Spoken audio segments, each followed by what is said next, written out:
ప్రభు పరిశుద్ధ నామానికి మహిమ కలుగును గాక. మన ప్రభు అయిన యేసుక్రీస్తు నామములో ఉదయకాలపు వాగ్దానం చూస్తున్న ప్రతి ఒక్కరికి నా హృదయపూర్వక వందనాలు తెలియపరుస్తున్నాను. నేటి వాగ్దానం పరిశుద్ధ గ్రంథం నుంచి సామెతలు 4వ అధ్యాయము 7వ వచనము. జ్ఞానము సంపాదించుకొనుటయే జ్ఞానమునకు ముఖ్యాంశము. ప్రియులారా, జ్ఞానము సంపాదించాలని దేవుని వాగ్దానం సెలవిస్తుంది.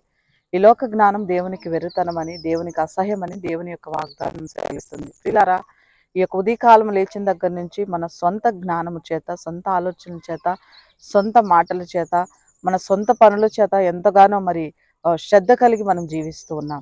దేవుడు చెప్తూ ఉన్నాడు ఈ ఉదయకాలపు వాగ్దానంతో, జ్ఞానము సంపాదించుకొనుటయే జ్ఞానమునకు ముఖ్యాంశము అని దేవుని వాక్యం సెలవిస్తుంది. ఎందుకంటే దేవుని యొక్క జ్ఞానం లేకుంటే మనకు ఎంతుండి కూడా అది వ్యర్థమే. అన్నాడు సొలొమోను దేవుని దగ్గర ఏమడిగాడంటే, అష్ట ఐశ్వర్యాలు అడగలేదు, ఈ లోక భాగ్యాలు అడగలేదు, లోక భోగ భాగ్యాలు అడగలేదు. సొలొమోను ఏమంటున్నాడంటే, ప్రభా నాకు జ్ఞానం దయచేయని ప్రార్థన చేశాడు. ఇలా దేవుడు మనకిచ్చినటువంటి శరీరాన్ని కానీ, దేవుడు మనకిచ్చినటువంటి ప్రతి పరిస్థితులు కానీ, దేవుడు నీకు ఇచ్చినటువంటి సిరి సంపదలు కానీ, అది ఎలా పరిపాలించాలనేటువంటి జ్ఞానం నీకు లేకుంటే మనం ఎన్ని కోట్లు కలిగి ఉన్నప్పటికీ కూడా వ్యర్థమే. కాబట్టి ఆనాడు సొలొమోను అడిగినట్లు, ప్రభా నా కుటుంబాన్ని నడిపించి జ్ఞానం నాకు దయచేయవా అని మనం ఈ ఉదయకాలం ప్రార్థించాలి. జ్ఞానవంతురాలు తన ఇల్లు కట్టడానికి కూడా దేవుని వాక్యం సెలవిస్తుంది. ప్రియులారా, ఉదయకాలం మందు జ్ఞానం కలిగి మనం నడిచినట్లు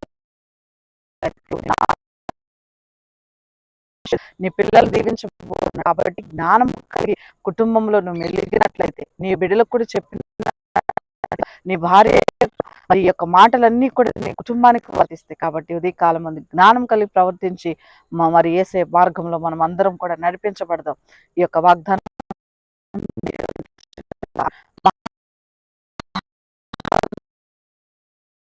ఎంతగానో మాటలు వింటున్నారు, ఆశీర్వదించి దీవించున్నారు.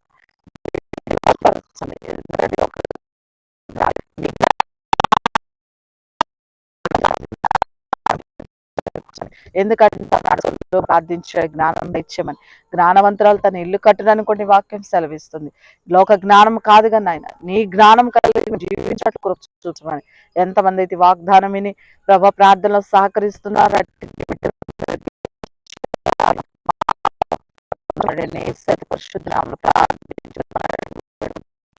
ప్రభుకి మహిమ కలుగును గాక. దేవుడు మిమ్మల్ని దీవించి ఆశీర్వదించును గాక.